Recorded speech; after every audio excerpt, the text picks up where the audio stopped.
Hey, everybody, welcome back.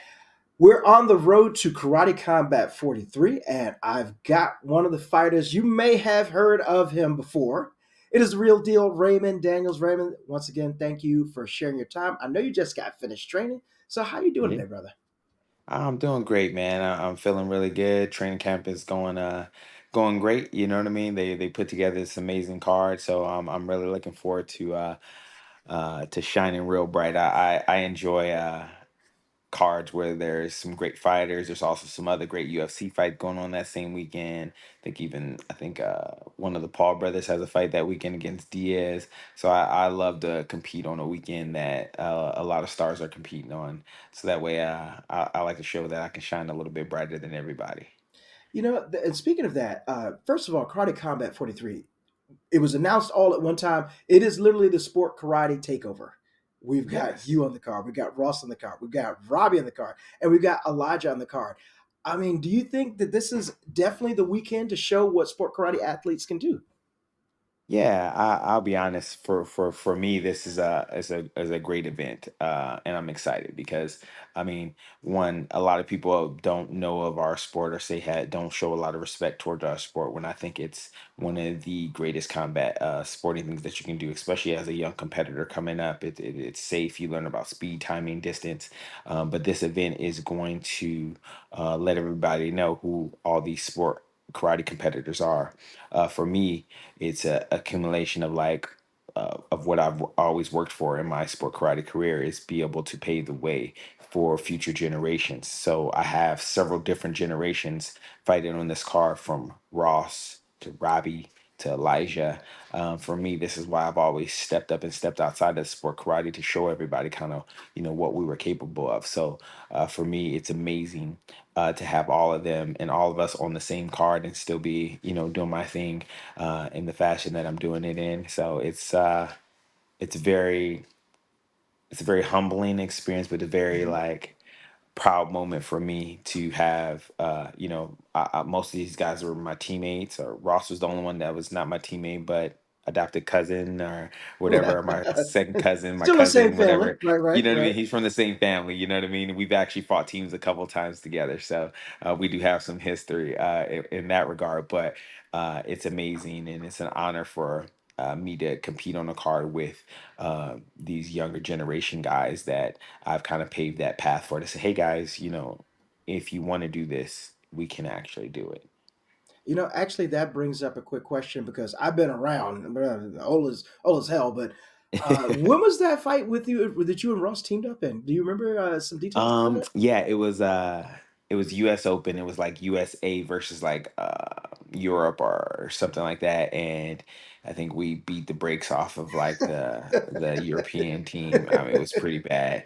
We had a pretty solid USA team.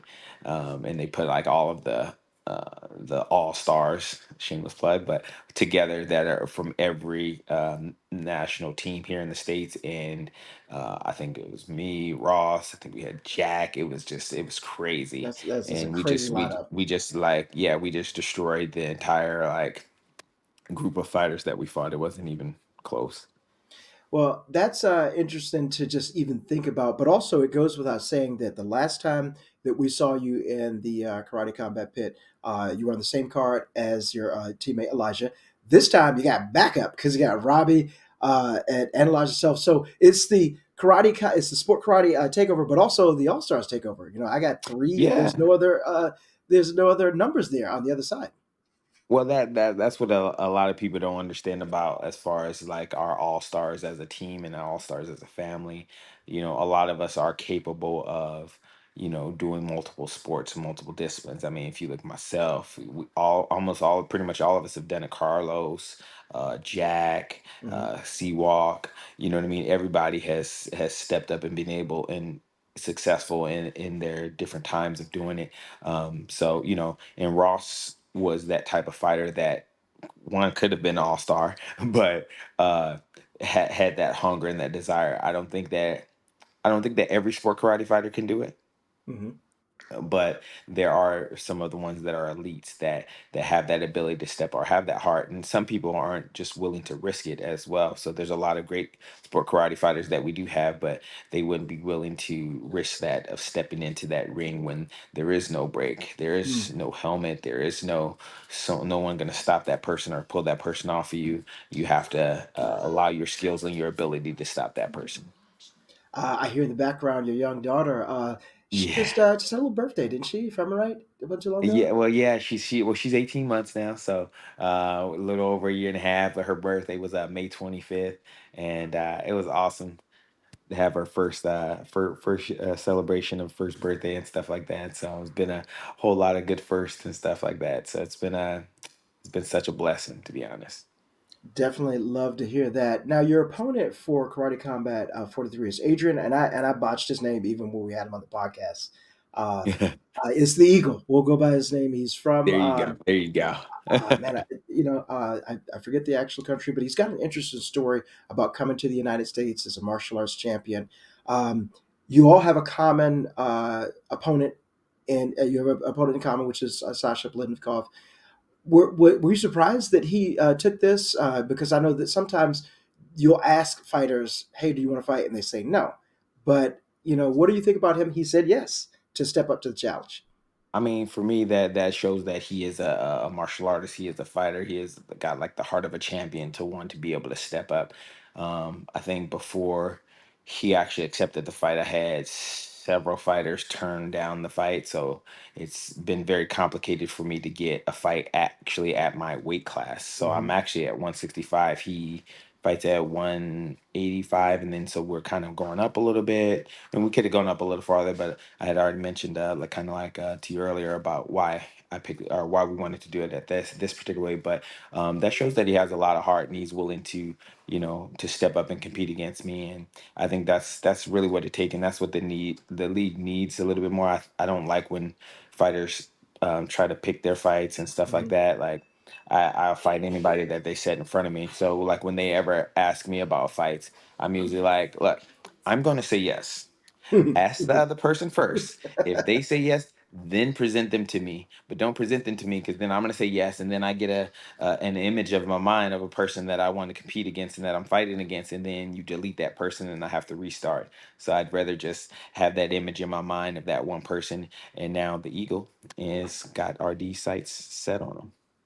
Now, it's interesting because we just talked about that. This fight is at 170. Karate Combat welterweight is traditional 165. You come up a little bit because he normally fights 185. But there was another reason behind that to possibly hold this fight at 170. I'm going to let you tell everybody about that. Yeah, yeah. I mean, I would have had no problem going up to the 185 to fight him, or meeting him at 175, which would have been no problem at all. I'm very comfortable, especially with this format of fighting. I've been doing it my entire life. But I know the Pedersen Henderson fight is a catchweight Mm. fight at 170 pounds. And should somebody, not be able to make it to the actual event, RD will come to the rescue, and I will step in and be more than happy to take either one of those gentlemen place. I think they're amazing competitors. Um, I don't think that they've ever fought anybody like me that when it comes to martial arts.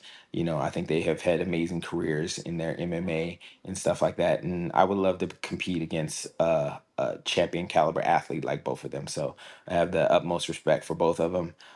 I don't think I've met Henderson before. Vincent, I'm maybe in passing. Pettis, I've met a few times. Yeah, he's actually a pretty cool guy. But that doesn't mean I wouldn't like to compete against him. You know what I mean? And kind of show him what's up. So for me, it's a big thing of like I'm glad that Karate Combat has opened the doors for some of these other guys because just because I traveled a different road doesn't mean anything.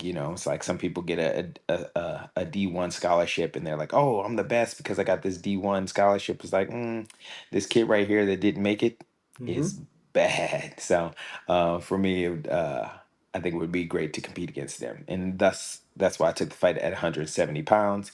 So therefore, if either one of them aren't able to make it when their name is called, I'll step in. I'll be more than happy to fight the ego and either one of them on the same night as well. So that's Oh, wow. how good I Double feel with duty. my cat. Well, that brings up one last interesting question. So I'll throw out the scenario to you. We also know that that weekend we've got the UFC fight. We also know that Wonderboy is fighting on that UFC card. I don't know how many fights he has left on his UFC contract, but let's say, you know, his contract is fulfilled with the UFC. He leaves that organization and decides to come to Karate Combat. You guys have danced partially once before, but does that still interest you? Oh yeah, that definitely interests me. I always feel like I think he's had an amazing career. Unfortunately, I've been sometimes on the other side of the coin of him, as opposed to there's not a lot of people that are capable of doing what he does or what I do in the way in the fashion that we do it at. So but I've always wanted to compete against him because people hold his striking to such a high tier and high regard, and I think he is great and amazing at what he does. I just don't think he's ever fought anybody who is better than him at what he does, and I feel that I am that person that is better than him at what he does, and that's just again that's my own personal opinion about it.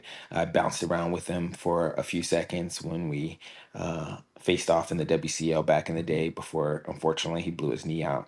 And I felt that he didn't understand the rhythm that I was bouncing to. So I felt it was going to go in my favor. But again, only time will tell.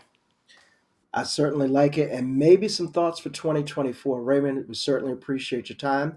We're going to be looking forward to you. And if guys, if you can't make it to Vegas, everybody in the sports karate community that is in the California, Nevada area, you guys come on out and show some love to Sport Karate Fighters going to be out there. And if you can't make it, it's going to be on YouTube. So Ray, once again, thank you. Can't wait for this, and we're going to see what you're going to do against whatever opponent you face that Friday. Yes.